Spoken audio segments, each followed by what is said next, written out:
Welcome to the No Streetlights podcast. I'm Aaron. And I'm Tim. We'll be engaging in vulnerable conversations every Friday to shine a light on what we've been through, how it changed us, and what we learned. We want to encourage societal growth towards kindness through understanding. These conversations and the associated language can be triggering. Listen at your own discretion. But please reach out if we need to be doing something better. So, let's take a breath, relax, and be welcome. So, Aaron, it has been a marvelous holiday season for us. I'm sure you've brought somebody spectacular today on our podcast. So, the man I'm bringing on this podcast with, he's like Tom Bombadil. He grew up, he was birthed in the year 1937 from the Appalachian Trail itself. 1937, jeez. So, Brian Bellew, welcome to the show, and a beautiful woman we went to high school with, Erica Staats, who met this man who birthed the Appalachian Trail itself in 1937. Guys, welcome to our show. Having us. Hi guys. Great to be here. Yes, I found this man in the woods, and he's quite the mountain man. That's typically where you find men. They're usually out in the woods. No, I'm just kidding. Only when we're allowed to be. So, how did you guys meet? Okay, so the real story is not the real story. The real story has about 100 years old. Yeah, has nothing to do with the Appalachian Trail of how we actually met. But we did end up there. We met in college. We both went to West Virginia University in our junior year. We met through a mutual friend. Mm-hmm. And then we started running together. That's kind of how we got to know each other. Brian had just run a half marathon, and I was trying to run a half marathon, which I didn't end up running at the time. I've ran one now, but I ended up tearing ligaments in my ankle, and yeah. Oh, don't. Yeah, that's what ligaments are for. They're meant to be torn. It was awful. It kind of sucks because it still plagues me today while trying to run, but it's okay. Erica still has weak ankles. I do. I do still. But anyway, we started running together and started dating after that. And I will let Brian tell you about his upbringing a little bit, because he did grow up near the Appalachian Trail, and that's how we kind of got started on this quest to hike the Appalachian Trail. Yeah, I just grew up in Harpers Ferry, West Virginia, which is like the halfway point of the trail. And my parents grew up on the Blue Ridge, which the trail goes along for some amount of miles. So out my parents' backyard, you just literally go up the side of this little ridge line, and then you're right there on the Appalachian Trail. So I'd go up, my dad would take me up there, a couple times a year, just kind of going up for sunsets and things like that. So I just was always so close to it. And then in school, where Eric and I met, I just wasn't the most motivated student to succeed and get a job and be a normal productive member of society. My biggest goal was to finish school, save some money, and then go hike for 6 months. And then so Eric and I were going for a jog one day, just catching up, or just getting to know each other. We were like, what are you going to do after school? Also, you're going to hear our baby. Yeah, our baby's just here. Poppy. That's perfectly fine. Trish, little baby. But yeah, we're kind of getting to know each other, and it was what do you want to do when you graduate? And I think I told Erica I want to hike the trail, and she said. And I had heard about it. I had never been long distance backpacking at the time, but I am just an outdoorsy person, and I loved running. So I had heard about it. It's not something that I grew up hearing about, because my parents are not outdoorsy people. But in college, I really kind of got into hiking and running and all of that. And so I had heard about it before, and I had thought about it on my own, about it being something that I would like to do in the future. But continue on. Yeah, so Erica said would be something she'd be interested in, and I was kind of like starstruck, and I was like I couldn't imagine finding someone else who would want to just go like hike for 6 months. So it was kind of like a big part of our relationship and a big driver to like keep us together in those first couple of years too. Was like we wanted to take this whole like mission on together. So we graduated, worked for a year in a little town in West Virginia, and then we started hiking in 2016. The trail goes from Georgia to Maine, or Maine to Georgia, goes through Maine, New Hampshire, Vermont, Massachusetts, Connecticut, New York, New Jersey, Pennsylvania, Maryland, West Virginia, Virginia, North Carolina, Tennessee, and Georgia. Yeah. I think I hit them all. Yeah, it's 14 I just states. checked the map. That's all of them. Good. And the year, it changes every year because like there's little trail, like there'll be closures on sections and there'll be reroutes. The year we did it, it was 2,189 miles. 0.1 miles. 0.1, yeah, 2189.1. And then 7 or 8 miles to camp and back and forth. And then and then they added 8 miles on the end. We'll get there. We'll get there. Yeah. So that's the trail. We started hiking in Maine. Yeah, in Maine on June 5th is when we started. And yeah, like Brian said, I think that kind of did help give us like a solid foundation in the beginning of our relationship, which was like the first 2 years, because you have a shared goal of what you're doing. And I do think that translates into life and relationships, and especially like long-term partnerships and marriages and all of that. I think if you have a shared vision and a shared goal of what you're working towards, it's just a bonding thing, like it helps you just have something to work towards. And now obviously our goals are different because we've completed that goal, and you can have, different goals through life and stuff that you'll try to achieve. But yeah, it helped us give something to work towards. It did. Yeah. We like immediately had a shared goal. So when we were like, in our second year of our relationship and like just more rocky, like living together for the first time, like the goal always was like to save money, to do this thing. So just having that in the back of our minds. I do think it helped. Definitely like a motivator to keep us together. Yeah, I do think it helped keep us together. We have 20 pounds of trail mix in the corner. I do want to touch on the year between graduating and going on the trail. Yeah. Where I know you were working at Hellbenders. I know, Erica, you were over at Tip Top Coffee. Yeah. And you guys both got a job at a ceramic studio so you could see each other more. Yeah. That's true. Yeah, we were both working like 7 days a week. So if you can count working at the ceramic studio as work, it was pretty chill. But I mean, hey, it was still a way to make money. But we're on the clock. Right? Exactly. It was actually our landlord, who was also our neighbor. He owned a ceramic studio down the street, and he approached us and asked if we wanted to help him because he had actually never had employees. He was just like a one-man show. Yeah, and I lost my job because I was fired from an environmental nonprofit.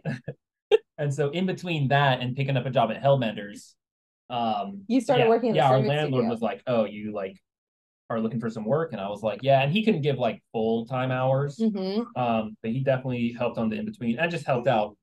Yeah, a ton. We both ended up working there a couple days a week. So, and that's kind of how we saw each other, because especially at the time, Brian was working as a waiter and working nights. And he wouldn't get home until like midnight or 1 a.m. from like waiting and bartending. And then I was working mornings and coffee. So I had to be there at like 6 a.m. So that's how we saw each other, was like on those 2 days working at the ceramic studio. And we used to like leave little notes for each other on the counter just to be like, how was your day? Like how, and we'd like write back and forth to each other because we would just miss each other so much. But we did have that shared goal of like, okay, we just got to like push through these times and make as much money as possible, and then we can like set off on what we want to do on hiking.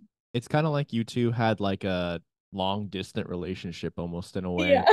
Yeah, but we were living in the same house, living in the same house, barely saw each other, barely got to talk and communicate. But I Yeah, mean, that's fine because you guys both knew that you had a 6-month hike where you were going to be together 24/7. exactly. That's a lot. And we definitely were. And I know it's like faux pas, or some people get a little elitist about starting at the top and working your way down versus the Mhm. opposite. But Yeah. that is such BS. And if someone wants to come challenge us, that's fine. I'll fight whoever. But June 5th, you guys start in Maine, headed south. Yeah. And what do they call that first little chunk of trail up there again? A Is hundred it just, mile wilderness. oh, it's not like Ooh. Fairyland Fun Time. Oh, It's the easy peasy section, you The oh easy know. peasy. yeah. Yeah, that's what it's called. The The easy peasy hundred section. mile wilderness. Yeah, starting there sounds real freaking easy. Tell us about Yeah. that. Yeah, you guys Yeah. made it through it like that, right? Yeah, exactly. Super Easy easy. day. Like an hour Yeah. and a half. Barely. Typically, since most people go northbound, it's usually the last like push, the last section that you get through. But obviously, since we went southbound, it was the first thing that we hit. So it's one of the longest sections where you run into a town, you don't have any services, there's nowhere to resupply your food, etc. So and obviously in the beginning you're hiking more slowly before you get their trail legs, as they're called. Or So shoes that don't tear your feet up. yeah, exactly. So we ended up taking like 10 days to get through the 100-mile wilderness. And our packs were just like, you start on Katahdin, you start by climbing this huge mountain, and then you head off into the 100-mile wilderness. And, when you're in the beginning, you don't really know what you're doing. So your packs are way too heavy. Yet we didn't have enough food, even though our packs were so heavy, because you also can't imagine how many calories you're going to take in. You're just used to eating what you eat on a normal day. And then all of a sudden you're burning like 5,000 to 6,000 calories a day and you're like starving. So yeah, we didn't have enough food, and then my shoes absolutely destroyed my feet. I had the worst blisters. Luckily we Erica did. had like full like wrap around her heel blisters. Yeah, like Oh my Oh every no. God. toe, like every toe was a blister. Yeah. The backs of both my heels were just like solid blisters. Oh my It Was God. was barefoot not an option? I think I would have rather have gone barefoot at that point. it was Ah, tempting. It was tempting. But I mean, yeah, all you can really do when you're out there is just like air your feet out at night and just keep going. I mean, there's not really Stick them another in the option, fire and burn them away. right? And it was so swampy too in Maine. Yeah. So the constant moisture, I'm sure, didn't Oh help. God, the But mosquitoes must have been awful. they were terrible. They were terrible. Yeah, it was so there were so many mosquitoes, and like we didn't have any head nets or anything, which I think eventually I did pick up a head net Yeah, because the whole northeast, yeah, the whole northeast was like covered in Yeah, he mosquitoes. would like swat like 10 mosquitoes off one shoulder and then look to the other side and swat like 10 more off. Like, there were like swarms of them. It was Yeah. insane. Probably Sorry, the I same family of mosquitoes. yeah, Yeah, right. yeah. exactly. Hey guys, I found an easy target over here. You guys go Yeah. left, I'm going right. This guy's Hey, got Yeah. big. and I don't know if you've mentioned it yet or not, Erica, but like, Yeah. so what makes this part so much more difficult than like the rest of the stretch, right? Because like I understand that it's like 10 miles of wilderness, but like Yeah. on the rest of the trail, is it like a lot less wilderness? Like it's like, Yeah, it's mostly because you can hit a town more often, so you don't have to carry as much. Yeah, oh, it's a okay. 100-mile stretch with no roads Yeah. too. So everywhere else, like you pass like a little forest road every like 10, 20 miles. Yeah. Like So they exist. you can like hike out, you Coast. could hitchhike out. There's like different ways that you Yeah. could like kind of. Or if disaster strikes, you can stay on a road. Eventually, someone's going to drive by, probably. Mhm. But this is like literally just no roads. Like Yeah. nothing is up there in like northern Maine. Yeah, Wow. it's Okay. beautiful. So how long were you guys on this 100 miles of wilderness for? 10 days. Yeah. 10 Yep. days. Okay. Yeah. Wow. Yeah. Then yeah, my feet were absolutely destroyed, and yeah, our packs were so heavy, but we didn't have enough food. But we eventually made it out. And then we got to Monson, And that's like the first town that you hit out of the 100-mile wilderness. And it has one of the best hiker hostels. It's called Shaw's. It's amazing. And they kind of they call them shakedowns. So they go through all your gear if you want them to, and kind of tell you what you need, what you don't need, how to lighten your load. Just little tips and tricks. Like, I don't think we ever did this, but some people will like cut their toothbrushes in half and all sorts of stuff just to like shave off any amount of weight. We were not ultralight backpackers by any means. Gotcha.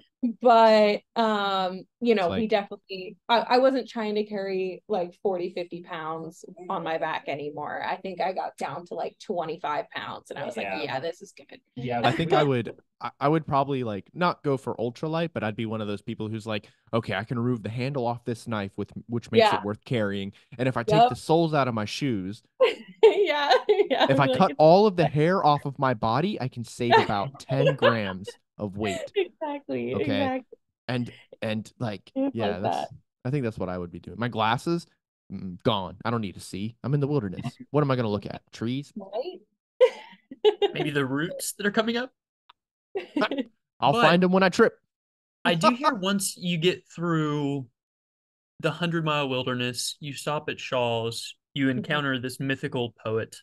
Yes. And then I hear the next step is very Lord of the Rings-esque. Just picturesque. Oh, yeah. Hobbitshire kind of thing? Yeah. Yeah, we were talking about this morning. The Northeast is just like beautiful. Yeah. Like, you're above tree line. There's these like big granitic mountains. New Hampshire's like absolutely beautiful. Yeah, it's gorgeous. And honestly, just unlike anything else on the East Coast. Yeah, for sure. Yeah, like I encourage anybody who's listening, go. If you haven't been hiking in the Northeast, you should go. Maine is gorgeous, and then like getting to the White Mountains in New Hampshire, that's what Brian's talking about. You're above tree line, so it's just unlike any other place on the East Coast. Now we live on the West Coast, and it's pretty common to like have mountains above tree line and stuff, but on the East Coast, you don't really see that. Some of the highest points are still covered in trees, and you just get these like amazing grand views, like 360 views all the time. So, fun fact, I'm a huge Stephen King fan. Okay, nice. And 99% of his books take place in Maine. So, did you guys feel the spookiness of Maine as you were going through there? Yeah, Maine is straight up spooky. That's probably where there were the most like myths too. Yeah, just a lot. The vibe. It's just like going through. It's just like a lot of potential Sasquatch sightings. Exactly. Yeah. Or I remember Dang. One of the myths was like a giant moose-headed eagle wings. Yeah. Villain or something like that. Yeah. So Maine is a little creepy, which I think Stephen King does a good job of keeping Maine a secret from people living there.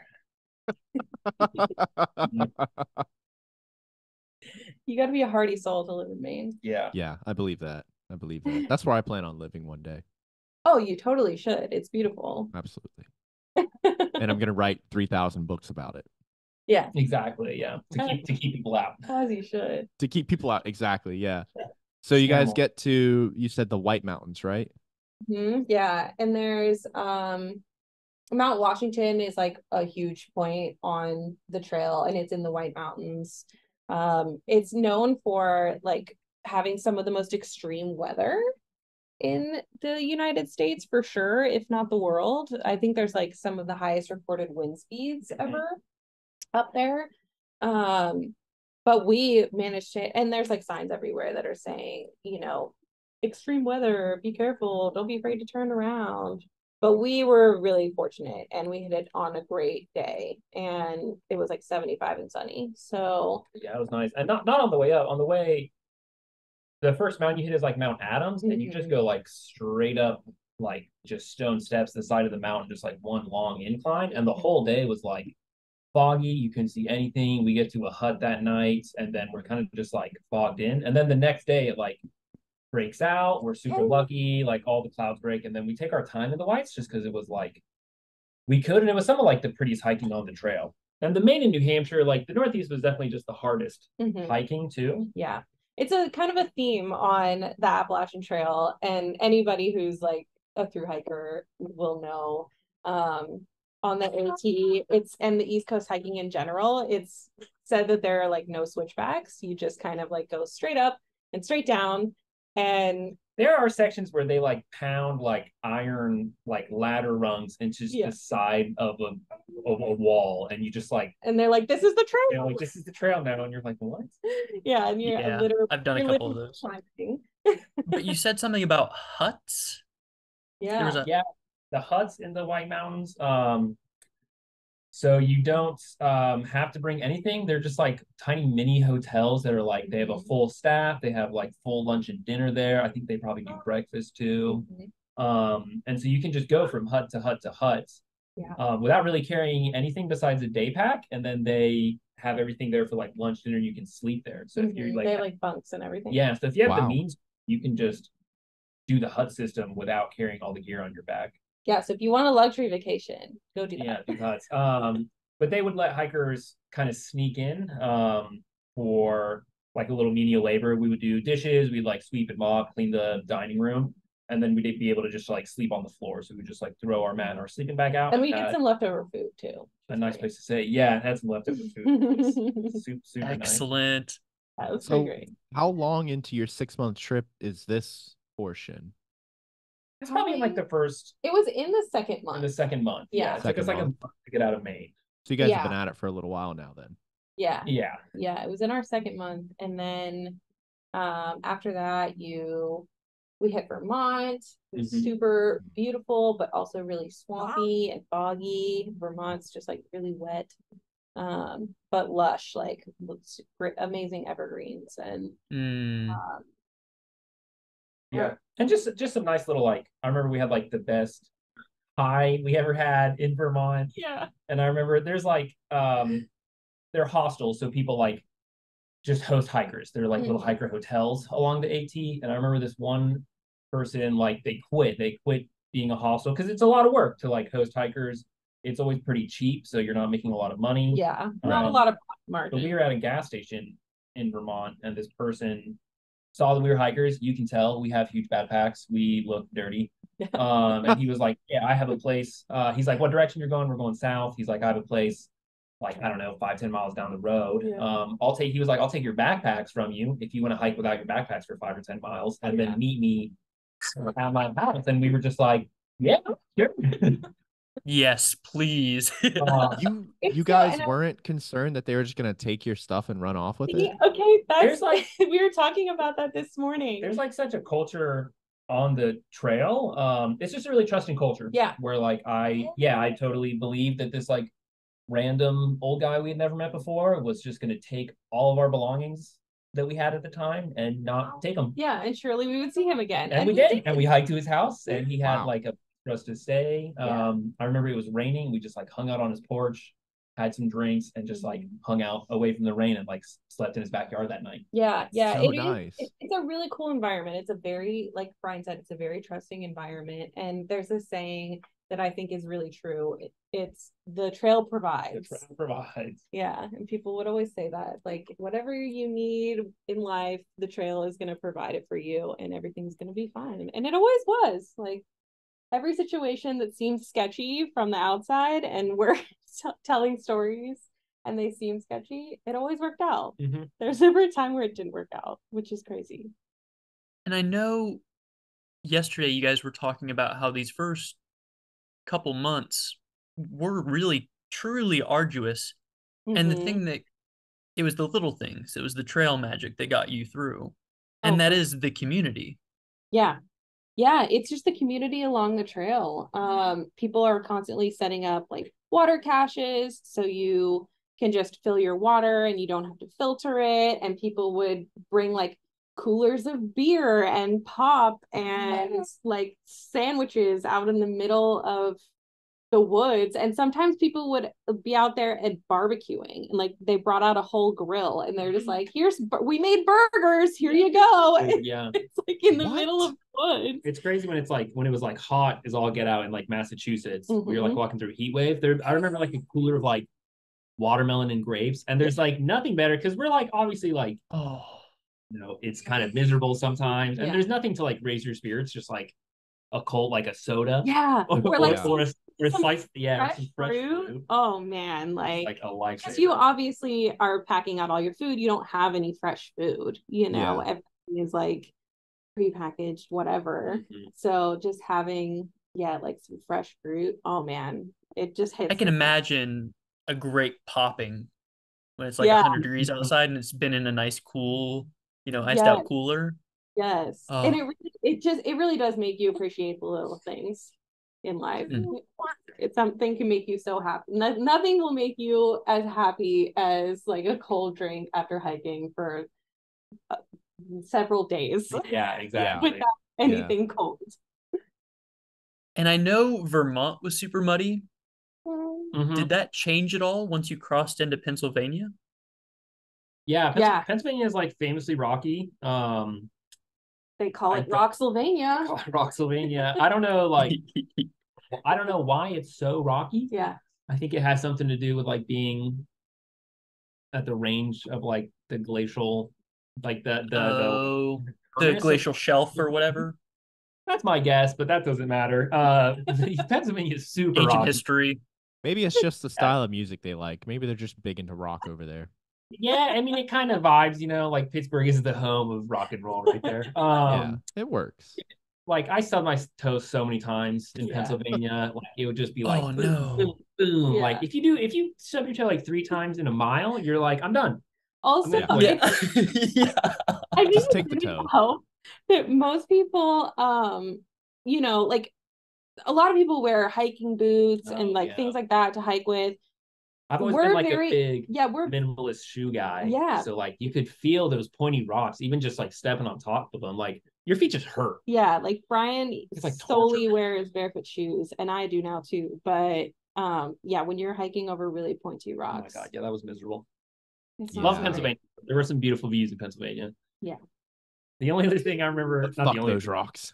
Fuck those rocks. And Pennsylvania, those spiders. I remember we would do some like night hiking, and you'd be like going through like just southern Pennsylvania turns into like just big open fields. And I remember like with my headlight, you would like look around and you could just see like spiders' eyes, and they were just like dozens, hundreds. Like you could look in a circle and you could just tell that there's like 100 wolf spiders looking at you. Yeah. And I like hated it. That was like me taking one for the team because Brian, his least favorite thing is spiders. Yeah, I'm not a spider guy. So in the morning, of course, there are spider webs that are on the trail that, if you're the first one to break trail in the morning, you're hitting them. You're hitting all the spider webs. So I used to take one for the team and go first and knock down all the spider webs with my face. That's one way to do it. Yeah. Right. I scared off all the snakes though. So, that is true. Yeah. That is true. I got to step over those first. So this was a couple months in, so I'm sure you guys had kind of found a comfortable groove at this point. Yeah, for sure. There are like that was another just a huge learning curve and like humbling moment with like the first half is us trying to figure out how to do this thing every single day. And just the amount of like odd stressors is crazy. Like we have to figure out where we're going to get our water from, where we're going to get our food from, where we're going to sleep tonight. It's just a lot of micromanaging your whole day together, which causes some turmoil. It's not that great to do with your significant dude. Yeah, it's hard enough to do by yourself, but with another person you have to communicate that with. Yeah, exactly. Yeah, and just starting out, like I would always want to like push Erica more like every day just because I could hike farther than her because I have longer legs. So like every day we'd be trying to figure it out, and it's like, are we going to go 12 miles? Are we going to go 16 miles? Are we going to go 18 miles?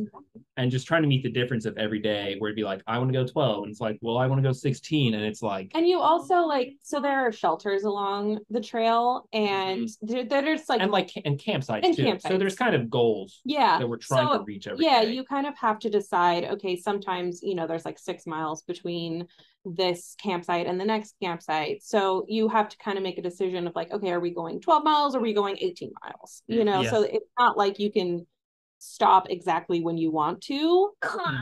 You can stealth camp, but there's not always water there, and like you kind of want to go to the you want to hit your waypoints. Exactly. So yeah, it's always like sometimes you could push a little bit further than say the campsite at 12 miles, but you don't want to go all the way to 18 miles, but you have to make a decision of okay, are we stopping short, or are we going further than what's comfortable? And just like it just isn't always easy to stop anywhere. Like we'd be looking at these little elevation profiles, and then we'd be like, oh, there's a tiny little flat section here, maybe it's flat to put a tent, because sometimes it was just like not good terrain to pitch a tent too.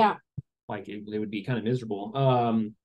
So that was probably, besides the hiking, just the mental aspect of organizing our day so much every single day was super difficult. And I remember having like, it probably took until like the halfway point or a little farther than that in the Shenandoahs in Northern Virginia. I remember like having kind of like a point there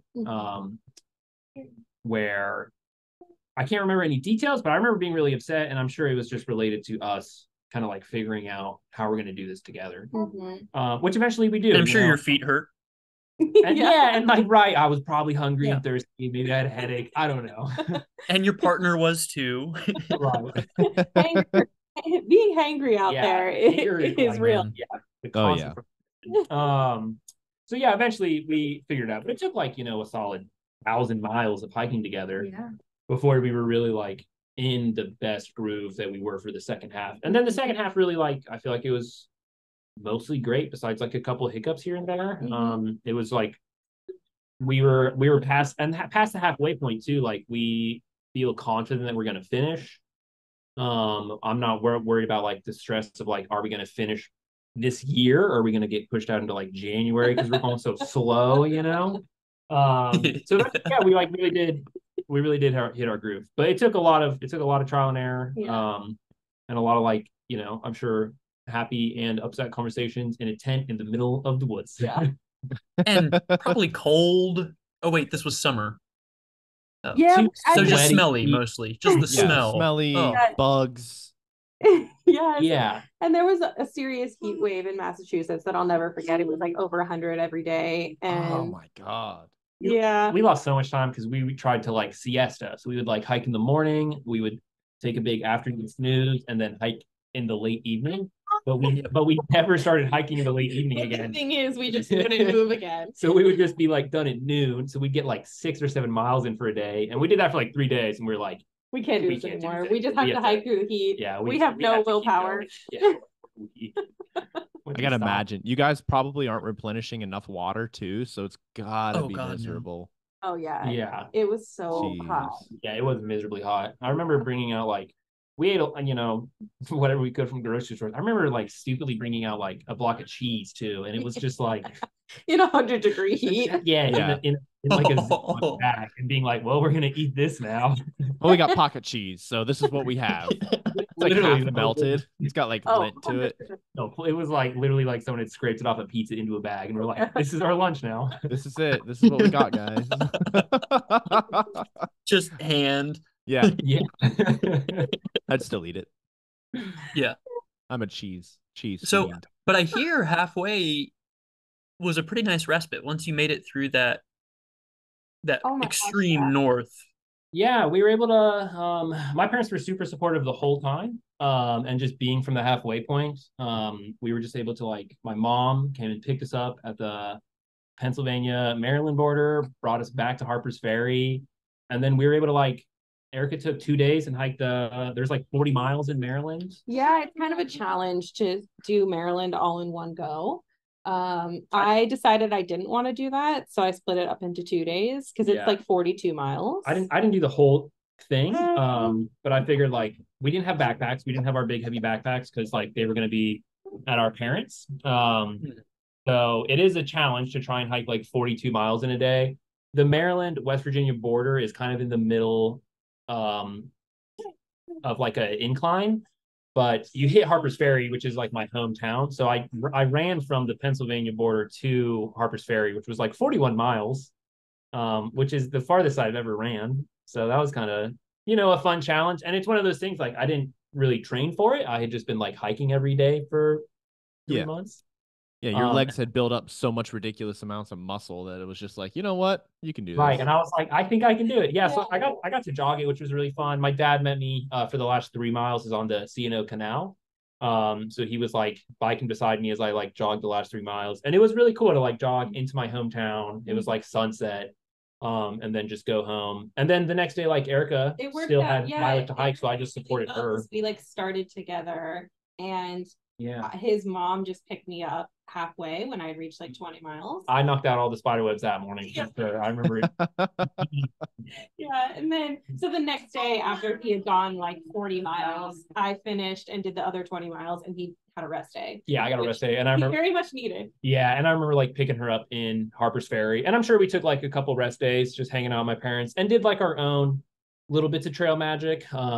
Like there's a road near the trail where my parents live that I remember we like stocked a cooler full of like beer and soda. And then just all the like hikers, the little trail family we had, I was able to like give them rides to the grocery store, and just kind of like hook them up with whatever they needed. Yeah. That's excellent.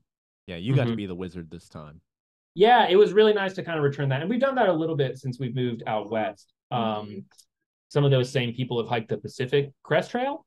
And the last town we lived in SoCal was like the first big town you hit. So we hosted like a couple hikers. Yeah, we've had friends that we made on the AT that have gone on to the PCT, and we were living right along the trail. Yeah. So it's nice. Yeah, they stay with us. We get them like laundry, food, shower, and like just that like space to like not sleep or have to pay for a hotel, and just to like have free food and laundry is like a real nice little mental boost for people. Oh yeah. So how long did you guys get this respite? We were probably like at my parents for about a week, and that included like hiking I think all the way to the start of the Shenandoahs, maybe. Like the northern entrance to the park. So probably from there to the Pennsylvania border. So like a solid like week or so. And then we got to like eat a lot of good food and shower every day, which is like and sleep in a bed, which is like was just crazy, really nice. So my parents are, shout out to the Bellews. I'm excited to hear how much weight did you guys lose hiking this thing or gain? That's a good question. I don't actually know because I never weighed myself, but I came back. I remember coming back home, getting off the trail, and all of my pants were too big. And I had to buy like some new stuff, which we ended right before Thanksgiving and the holiday season. So I think I pretty quickly put back the weight on from eating holiday food. That's a pretty solid deal. I think June 5th might be a good start date. It worked out pretty well. But yeah, I don't know because I didn't weigh myself, but we definitely, my body proportions definitely changed. My like quads got a lot bigger and my calves, obviously. Oh, yeah. My waist size went down. And I'm sure Brian probably lost weight too. Because there's just no way you can't carry the amount of calories that you need. Like you are in calorie deficit the whole time because we can only carry so much food. So. You're essentially going on an extreme diet for 6 months. Yeah. And then an exercise regimen. Right. That is if anybody does want to lose weight, just go like hike for like a couple months. 6 months. Yeah. Because we both started out pretty thin, so we didn't lose a ton of weight, but I know there are like some stories. I'm sure people have lost 100 pounds into 6 months because you're walking 15 miles every day. Yeah. Doctor recommends it. I can't even imagine. After Maryland, you guys get into the Shenandoahs, and I'm sure after this little break, I'm sure everything stayed just wonderful and picturesque, right? Yeah, and then it was just good the rest of the time, and there were no problems. Okay, well, thanks for joining us. Thank you so much. No, we got dumped on in the Shenandoahs, and the Shennies are like famous for being beautiful. We didn't see anything at all. It like rained on us for a week. It rained on us all day. We like stayed. We got to the shelter, and it was full. Like there were like 8-10 people in there, something like that. So we pitched our tents.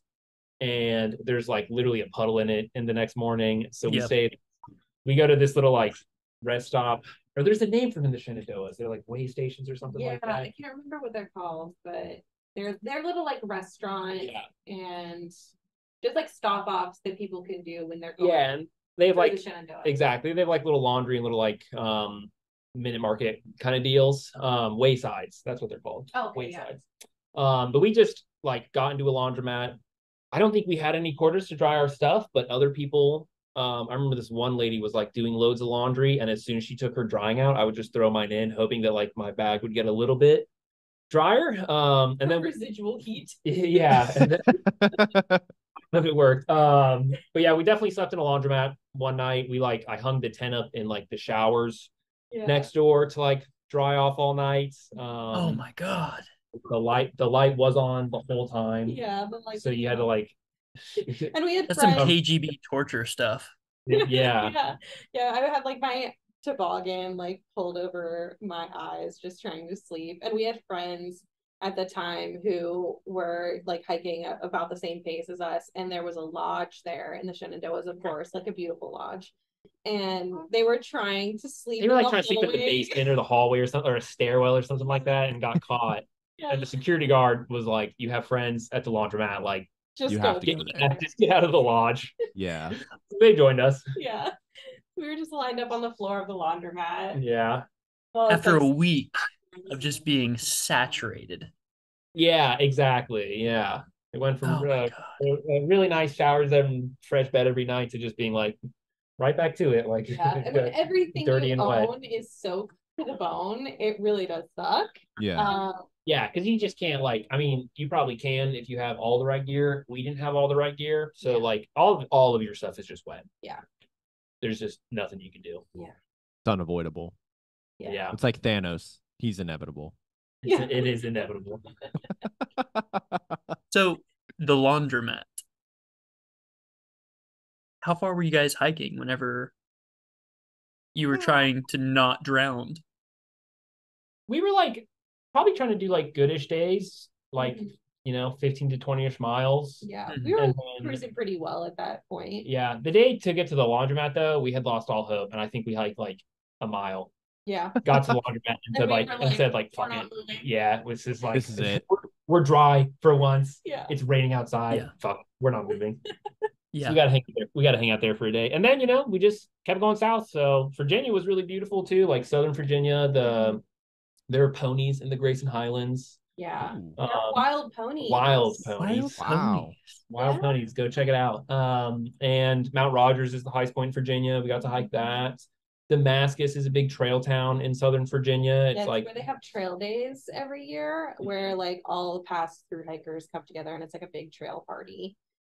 They do a similar thing on the West Coast for the PCT, but yeah, it's in Damascus. So going there was cool. We obviously weren't there for trail days, but no, but it's just like such a big part of the culture. I feel like Southern Virginia, because all of the northbounders, like that's kind of where they start to get good and comfortable is in Southern Virginia. So that's probably where the most I feel like trail culture was in Virginia and Southern Virginia. Yeah, and just like tons of hostels. Tons of hostels. All the towns are like kind of built around being trail towns, which is really cool.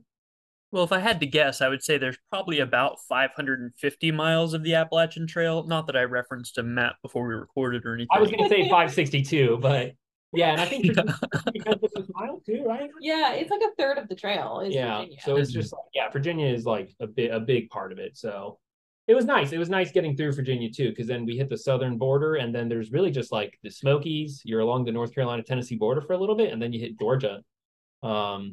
And that's it. And yeah, and the Smokies were beautiful too. And we had the benefit of going south, and as it was like getting into fall, the changing of the leaves was happening, and we were really just like following the changing of the leaves too. So we got really like a nice extended fall where we probably saw some of the first and last leaves to fall off some trees. Wow, man, that's incredible.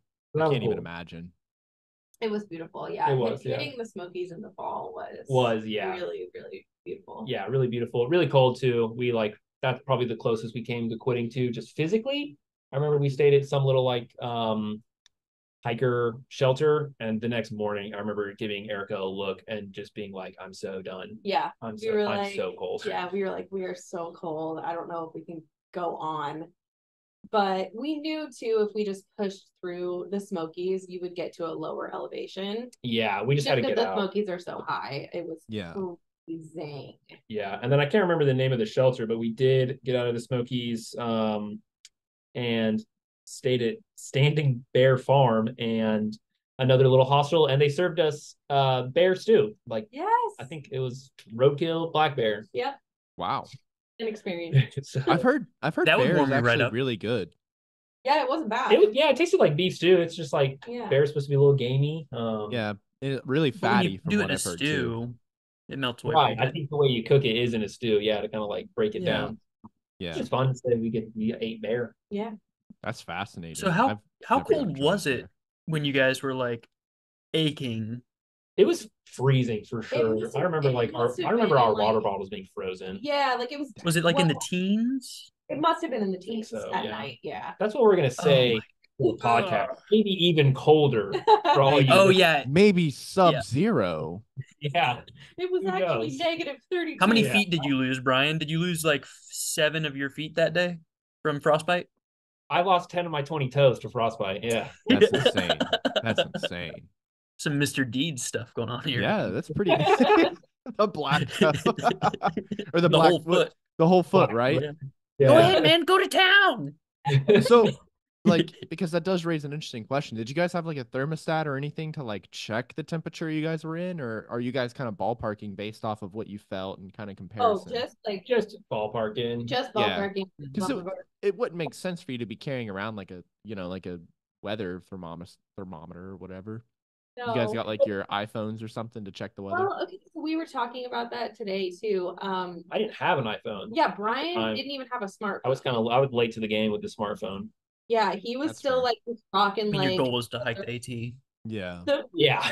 It's not like you're charging it every night. Keyboard on the phone. And then I think I had an iPhone at the time, but we, I don't know now. And people were connected to technology back then, but I just feel like it's gotten even more so now. I didn't bring an extra battery pack with me to charge my phone. Like we didn't listen to music. We didn't bring AirPods. They didn't exist. Like if I don't even have that many pictures from the trail because I had to turn my phone on, take a picture, and then turn my phone back off because I wanted to have some battery left in case of an emergency. Yep. And then just charge my phone whenever we got like to town once a week and stayed the night somewhere to like do our laundry. So it was a great disconnection from just society. And, like we weren't checking the weather. I didn't wake up in the morning and look at my phone. There was no scrolling Instagram. Like, and there's no point. There's no point in checking the weather because, like, it's gonna be. You're gonna exist. You're gonna live. Yeah, we're gonna live in it, and then we'll decide if we're gonna put our raincoats on or not. Right. And that's about it. It is what it is, and us looking at the weather isn't gonna change it. So. No. Yeah, that was something that kind of came to mind whenever we were having our brainstorm session, because I was like, wait, did they have their phones with them? And if so, like, how often did they get to charge them? Did they have like a satellite phone, like GPS? Like how, like that was something that I was just wondering is like, how did you guys like bother tracking your GPS trail? Like, how did your parents know where you were at? Too much to their dismay, they had no idea. Oh God. We would text them and call them when we get to town. And we would get to a town like every just 7 days. Usually. Yeah, every week or so, or more, or sometimes we'd hit a town before that, or 3 days, maybe twice a week. Yeah. So we check in and we'd be like, hey, we're here. Yeah. Expect a call in 5 days, then we're gonna be here. Yeah. That was pretty much how we kept in touch with them. My parents stopped by a couple times. They probably visited us like in Maine. They brought us to Maine, and then they like to travel, so they saw us in Vermont, Pennsylvania, obviously when we stayed with them, and then once more in Virginia too. Yeah, so. And my parents visited a couple times too. Yeah, so we did a good enough job communicating that we'd be like, hey, we'll be in Aberdeen in 3 days, come visit. And my buddy lived in Brooklyn at the time, so we got to visit New York City while we were on the trail. And I remember just like texting him and being like, you can see the skyline from pretty far out. So I'd be like, we can see New York City. We're walking there. We'll be there in 3 days. Dude, that's crazy. Yeah, it was pretty cool. And then we ended up taking a bus into Manhattan from the trail, which was crazy because just you like probably weren't the smelliest person on the bus. Probably not, but just the juxtaposition of like being out in the middle of the wilderness and then being dropped into Manhattan. Was crazy. Like we just were literally dropped into Times Square, and then we ended up like taking the subway to Brooklyn to see our friend and stuff and stay with him. But yeah, You definitely weren't the cool. smelliest people on the subway. Definitely not. Definitely not. And I remember asking for directions in Manhattan and being like, oh, it's like 40 blocks that way, wherever we're trying to go. And he was like, this is how you get to the subway, blah, blah, blah. And Brian and I just looked at each other and goes, nah, we'll walk. 40 blocks, that's 4 miles. Yeah, we were like, that's just an easy time. Yeah, that's not bad. We're used to doing mostly 30 miles flat. a day. Yeah, exactly. Exactly. There's no toe stubbing happening. But I do hear after you guys got through the Smokies, things got really smoky. They did, yes. Yeah. We ended up having to skip like 70 miles in it was I don't remember if it was in Tennessee and North Carolina because you skirt along the border there for quite a while. But I know we crossed the North Carolina border by car because there was a wildfire and we had to skip like 70 miles. So, to this day, we still haven't done those 70 miles. I'd like to go back and do it at some point just to say we did it. But, out on the West Coast, it'd be a big trip to go and just so you guys aren't purists then. We're not purists, I know. Well, you guys already started at the north and went south, so yeah, you were already backwards, so you took a bath once. Yeah, we did it wrong, to be real. We did it wrong. But that's fine. It was our own journey, and we made it fun, but it was also challenging, of course. So, how does this story end? So at the very end, we finished on November 20th, and we made it ends on Springer Mountain in Georgia. It's like in northern Georgia. And you kind of hike up to the top. It's actually pretty anticlimactic. I kind of understand why people go the other directions because the mountain we started on was much more grand than the mountain we finished on. The mountain we started on was also clouded in, and it was. Didn't see anything from the top. It was. But people tell me that the views are great. The views are nice from Katahdin, supposedly. But yeah, Springer Mountain doesn't have any big views. You kind of just it's like a forested in little rise in Georgia. So we finished, and then there's a little campsite like a half mile back from the end. Yeah, so at the very end there's a plaque. There's a plaque that says like Southern Terminus, like yay, you finished the AT sort of thing. Erica shed some tears. I shed some tears. Yeah, we were like hiking, and you finish the trail. It's like 5.5 months of pent up emotion. And I actually was fine. I didn't cry until I turned around. Brian was behind me, and he just has like the biggest grin on his face. And then it hit me at that moment that what we had accomplished, and that we were finished. And it was so bittersweet because you're hiking to this goal the whole time, and you want to finish, but then you're like, oh man, it's over. Like now I have to go back to the real world and not live on this adventure every day. But yeah, I started crying, and then there's a bunch of day hikers up there, and they're like, why is this girl bawling? I don't understand. What is wrong with her? They're like, sir, what have you done?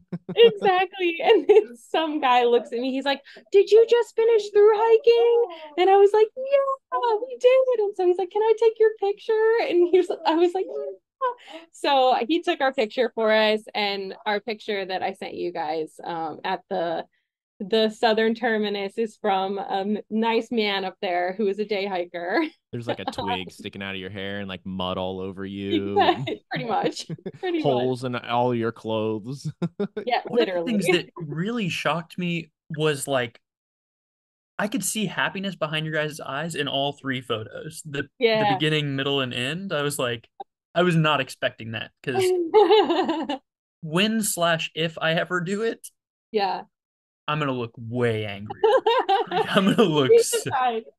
You'll be surprised. Living out in the woods, it brings the inner joy, I think. That's excellent. I can see that. Yeah. I just recently did my first ever 12K, and it was up a mountain the entire time. Yeah, it was pretty incredible.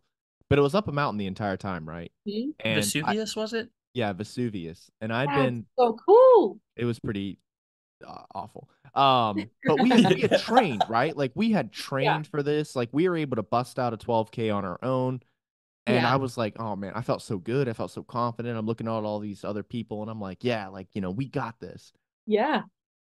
I did not train for the uphill. I trained for the distance. I trained for not time, but I trained for the distance, right? Sure. Like I could run a 12K and not stop. Sure. Until I got to Mount Vesuvius. Yeah. I have never been so angry in my entire life. Halfway through that point, like my hip was hurting more than it was the most pain I've ever felt physically, I think, in my life. Yeah. And I'm going up this hill and I'm just trying to keep pushing. I was in the last group to finish. I did it. Finished. I know, I finished. I got my first ever medal I've ever gotten in my entire life. I felt so great. Yeah, but it was just because like I understand what Aaron's trying to say, right? Because like at the beginning I was so stoked, and then it was like the first 10 minutes, yay! The next hour and 40 minutes, boo! And I was like mad. I'm like cursing up a storm, and then the last 10 minutes, yay! Yeah. Oh, for sure. I did it. But the fact that like and I mean, you do have that, those highs and lows. But I think when you're on such a long journey, it's a little bit different. Like I'm also, like a long distance runner and stuff. So running a race that's even a day, like in like the time span of the same day is a lot different than, hiking for like 5.5 months and doing it every single day. Definitely. Yeah. Definitely. And like go ahead, Tim. No, something came to mind. I can't remember what it was now. Sorry. So, something I want to talk about that I think is hilariously insulting is that after you get to the southern terminus, how much further did you have to hike? Okay. So we'll finish the story. Okay, so sorry. No, you're good. So we finish. It's wonderful. We finish on November 20th. It's fantastic. So you have to hike back like half a mile to a campsite. And so we stayed there that night. By ourselves, pretty much. By ourselves, yeah. I think there was maybe like one other person there. We had a huge group of friends, like, maybe like 15 or so friends that we'd like met along the trail. And I swear they had all finished like a day before. Yeah, well, we kind of all got split up because of the fire. So people ended up, like kind of getting back on it a little bit, different points. And I think we like took a day off and then got back on. Like during the fire and stuff, where like a lot of our friends just like found a ride and like kept going. So yeah, like a lot of the people that we ended up hiking with finished like a day in front of us, which was fine. But we were kind of up there by ourselves, and our water froze that night. It was freezing. Yeah, we ran out of it's a pretty good indicator. And it was the ending was very bittersweet because it's like we did the thing that we set out to do, but it was over. Yeah, for sure. And then in the next morning, we went and like hiked the half mile back to the southern terminus. And then Brian proposed at the end. I proposed to my wife. Now wife. So yeah, it was really sweet. It was the morning. We'd just watched the sunrise, I think. And we had to, so you have to hike back down the mountain that you're currently on, and it's like 8 miles which is the funny part. They're like, you finished, psych, you have 8 more miles. Yeah. You have one more day of this. Enjoy it. Yeah, exactly. So Brian's parents were planning on picking us up after we finish those 8 miles. And I think it's called like Amicalola Falls. Amicalola Falls State Park. And my mom did have like a little tissue banner for us to walk. Yeah, it was so cute. There was like an archway that you go through at the end, and she wrapped like ribbon around it and stuff. So we like had like a little finish line moment after we hiked back down the 8 miles, and she like popped a bottle of champagne. That's so wonderful. So, yeah, it was super cute. I proposed to Eric at the end, and it was just like, there's not a better place. I did it without a ring because the logistics were unsolvable for me. Well, that's like at least like 0.5 grams. It's not worth carrying. Erica's gonna weigh a pack down. Not a materials woman, She's more of a. It's true. I'm not. Yeah, And you guys were going through each other's rucks incessantly, I'm sure. Yeah. Exactly. There's no way. There's a dozen excuses for you not have a ring. Of course. All of them are valid, and we hear them. Like there's no way for him to have hidden it, and because we were constantly going through each other's things, like you said, like there's no way that you could have hidden it from me. Yeah, but I kind of knew from the start, like if we hiked the whole thing, like if we have like blown up, that wouldn't have been crazy. You know what I mean? Like it would not be crazy for a young couple who tried to like hike the trail to like not do it together. And it definitely happens. Like we met a couple who started together who did not split. Yeah, who split, it's because it's really hard. But you kind of know, like if you're able to do this thing with your partner, that you can pretty much do anything. So it just was like the perfect cherry on top. The whole hike was to like make our relationship that much more official. Mm-hmm. And we're still married. So one thing, go ahead. How did you ask the question? Were you just like I got down on one knee and I asked her, "Will you marry me?" Yeah. Right? Yeah. That's pretty much it. And then Erica was like flabbergasted because we had arguments in the beginning of the trail as well. Because I'm like, I just wasn't really like into the idea of marriage as well. It's just not something that I was like super gung ho about, which obviously if you tell your girlfriend that who is maybe interested in getting married, kind of upsetting. Yeah, doesn't go well. So I remember having conversations about that, and it just means, I knew it meant a lot to Erica to get married. And in hindsight, I would say like the amount of like kind of strength and foundation that marriage did add to our relationship was a lot. It's kind of tremendous. So there's a conversation to be had about like the merit of marriage. And I do feel like, at least for us, it's been a big positive factor in our relationship that we are married and not just significant others. Mm-hmm. Yeah. And I mean, to each their own. Like, you obviously don't have to be legally married to be committed to each other. Mm-hmm. Mm-hmm. But I think in hindsight, it has been a positive thing for us. Yeah, it has been really nice for us. And yeah, it was just like I said, it was just the cherry on top, like such a huge hike. And I remember proposing, and Erica just said, "Really?" Yeah, I think I said, "Are you serious?" Sure? Like, I was like, I said, "Are you serious?" like 10 times. Yeah, I was like, "Isn't this what you want?" I remember looking at me and being like, "So is that a yes?" Yeah. And I was like, yeah. I love that. That's so sweet. Yeah. I am glad that a couple times you guys have specifically said that, like, you would hike ahead and she would catch up, or she would take this trail, you would take that trail. Mm-hmm. Because even in a partnership where you're spending every single day together, you do need some you time. You're still an individual. Oh, for sure. Yeah. It was nice. I would just like hike ahead. Erica would catch up. Mm-hmm. Just having that like little bit of alone time, I'm sure, kept us together too. Yeah. And so we wouldn't go insane. Yeah. And we still kind of went insane. Yeah, so it was it was a big monumentous part of our relationship was the whole trail. And we had been dating for about 3 years. And I think it really like sped up the growth of our relationship, because it forces you to have a lot of difficult conversations in stressful situations, which really like kind of forced us to mature and grow together. Mhm. Yeah, and I know there's this concept in a lot of relationships that people talk about where it's like you should see, or you and your partner should see each other at your worst and your best, so they know the full spectrum of what they're getting themselves into, I suppose. And I mean, that partnered with like you should. People always say you should travel with your partner too, because it kind of brings that out. Yeah, nothing will make me more angry than an airport. Yeah. But yeah, so I do think that's an extreme way to do it. If just to say, I don't know if that's how my wife and I don't know exactly what a 6-month hiking adventure would do for the wife and I. I think there would be a lot of like, I effing hate this and I'm trying to get the fuck out of here. Yeah. Like, okay, the next town, we're fucking done. Like, I'm just going home. Yeah. Or we're just going home. Really okay. good at being quiet.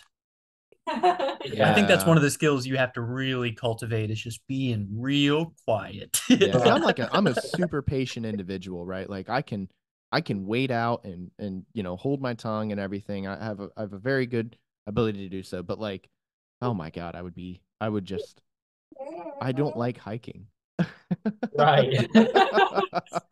I mean, it's probably not for you. Probably not a good idea. Yeah. Luckily, we both have that shared interest from the start. Yeah. Yeah. I couldn't imagine like if Erica or I hated it, like I couldn't imagine dragging someone along for 6 months. Oh, come on, it's just 6 months of your life. Come on. Right. Yeah, exactly. You're like, we're just another 15 miles. Let's go. Yeah, my 6 months of Appalachian Mondays? Trail, my version of the Appalachian Trail for us is me being in the military. We'll just call it that. Right. Yeah. Yeah. I mean, it forces you like a lot of hard decisions, though. Oh yeah. Yeah. Definitely. But yeah, that's incredible.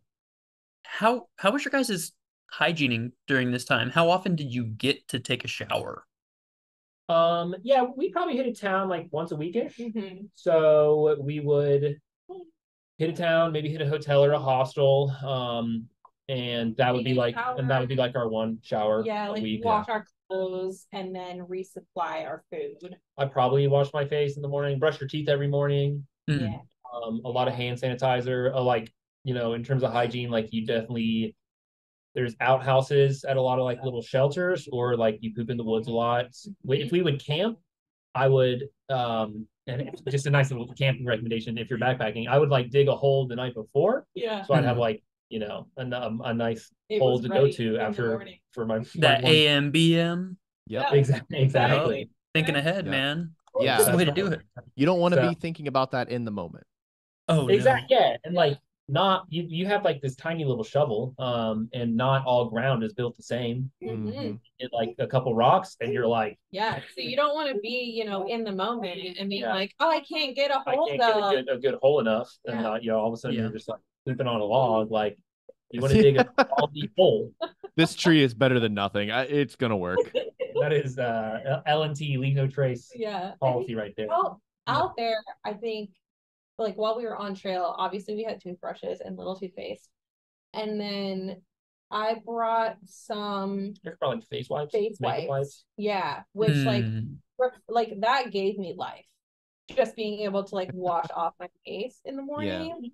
And then some people, like a lot of the girls, or like people with long hair in general, they would just like put their hair in a bun and like leave it and call it, and just like literally get dreadlocks in their hair from it being so matted. But I really wanted to avoid that, so I brought like this tiny travel hairbrush, and every morning I would just like brush my hair, and then I braided it every day. That was a source of conflict, let me tell you. I was ready to go every morning, and I was just like waiting for Erica to brush and braid her hair. 2 minutes to braid my hair. 10 minutes. No, it was like so fast. Every morning I would just be like tapping my foot, just being like, he'd be like, we're losing sunlight. Right? Exactly. This 2 minutes. But I couldn't like Eric could be doing it in the tent. So I would take the fly off the tent. I'd start taking the poles off. Yeah. I was like tent's like collapsing on her. Hurry up, babe. Looks like it's time to move out, huh? Yeah. And I take it the tent and sleeping bags you two had brought with you, those are probably They were probably immediately quarantined and destroyed after the trip. We soaked them in the tubs. We actually still own both sleeping bags. We do. Wow. Yeah. And the tent, we actually this last year I cut like a little strip out of it because it was like we still used it for like a couple of years. But we got it started breaking. Yeah, it started just kind of breaking down. We got a new tent, and then I just cut like a little strip out of it and made like a little. We have like a shadow box. A little shadow box with like a little pseudo. It's like a little strip of the tent there, so we can remember we made like our bright yellow tent out of our tent and like put some pictures in there and stuff. That's so awesome. So excellent. Yeah. So we still have a tiny little bit of the tent and always will, which is good. Yeah. But I heard the shirt you wore every day, Erica, didn't that disintegrate? It did. Yeah. And like I think it was the right armpit. Like the whole thing was like, know in high school how it was popular to like cut the armpits out of your sleek shirts or whatever. It's still popular. I don't know if that was popular at my high school. It was quite popular at our high school. You guys I still do it. I remember the Jackson girls, yes. Yep. I didn't go to Jackson. So I wasn't trying to do that, but that happened basically. And I had like big holes in the back. It was an Adventure West Virginia shirt that I got in college. So I was repping West Virginia the whole time. I had a West Virginia Conservancy hat that is like beat up, gross, looks like a napkin that I still just have. Yeah. It's like our recruit ball caps from boot camp. Yeah, exactly. But 6 months and actually working your tail off instead of just Sweating doing dumb stuff for 2 months. Yeah. Still sweat a lot though. We wear that shirt every single day. Dang. That's your little soul bean. That's so incredible. So was there any habits or anything that you two had developed during your time on the trail that you still keep with you to this day? That's a good question. I think what we were talking about this morning for me, just like trying to not be so attached to my phone, like having that time away where you didn't have technology all the time, even though, I'm obviously more attached to technology in my everyday life than I was out there. I'm really cognizant of it. And I try not to like use like just be super attached to my phone and have it on me all the time and like not be able to leave the room without it and stuff. I think that stuck with me is just like stepping away from technology and just spending time in nature. Like now we have a tiny little 8-month-old and I'm super adamant about trying to take her outside every single day, even when the weather's bad, and just like not letting the weather or the fact that it's raining or the fact that it's cold stop you from going and enjoying nature and like being refreshed outside, because it really does give me life to go outside. It makes me a much happier person. Yeah. And I'm just a big proponent of there's no bad weather, only bad gear. So if you can just dress yourself appropriately, you can still go outside. Yeah. I commute. I have a short commute to work. It's only like a mile, but I bike every day because it's just like the little bit to get outside. Like I think the whole connection to nature has kind of like stayed with us. We don't like being like trapped inside, and just like being able to get outside every single day. Yeah. And then back to that question, I think a lot of it too is just like the shared work. We still like share a lot of our like household tasks. The household tasks are very different now. Back then it would be like setting up the tent, filtering the water, starting dinner. We're not filtering our water out of a stream anymore, but I think still just like sharing the tasks, especially with the baby too. Like, Erica's putting the baby down, I'm cleaning the kitchen. Things like that is just like we really learned how to work together as a team. And if there's nothing specific that we carry from that, just that kind of like overarching theme. And we did, in terms of skills, we got good at like tossing and catching stuff. Eric and I, like, we didn't play baseball. But like you're sitting down maybe like 5 feet away from each other. Like I'm not gonna get up and give you something. I'm tired. You've been hiking all day. So we did getting up. So we did get really good at being like, hey, throw me a Cliff Bar, and we like catch. And to this day, like, we're still kind of better at that. We just toss things at each other. Yeah. And kind of talking about your teamwork that you mentioned there, the entire time that we've been recording, you and Erica have been consistently passing off Poppy, just like back and forth. Oh yeah. And it's like you two are reading each other's minds, because it's like she'll hold her for a little bit, and then she passes her off to you, and then like you hold her for a little bit. It's just so funny because like you guys are doing it non-verbally, and it's so incredible just to watch your teamwork happen. Thanks. We're so good. Yeah. Parenthood will also bring out the teamwork in you, or you'll have a really, really tough time. A really tough time. Yeah. Yeah. That was a huge team building exercise. That's all it was. Yeah, definitely. It's true. And, along those lines too, like I said in the beginning, doing the Appalachian Trail kind of was like a shared goal that brought us together in the beginning. And like now we have different shared goals, but I do think we talk about those things about like, where are we going in the future? What's our plan? Mm-hmm. Just like, and obviously like choosing when to have a child was a huge one. Right. Yeah. Like trying to start a family and now trying to like raise a family and keep a family together. Like raising our family is our shared goal now. And I think just kind of like having that mentality that we've like taken really big projects and done them in the past shows that we're kind of just like capable, like we can do it. It's just a lot of effort sometimes that you have to put in.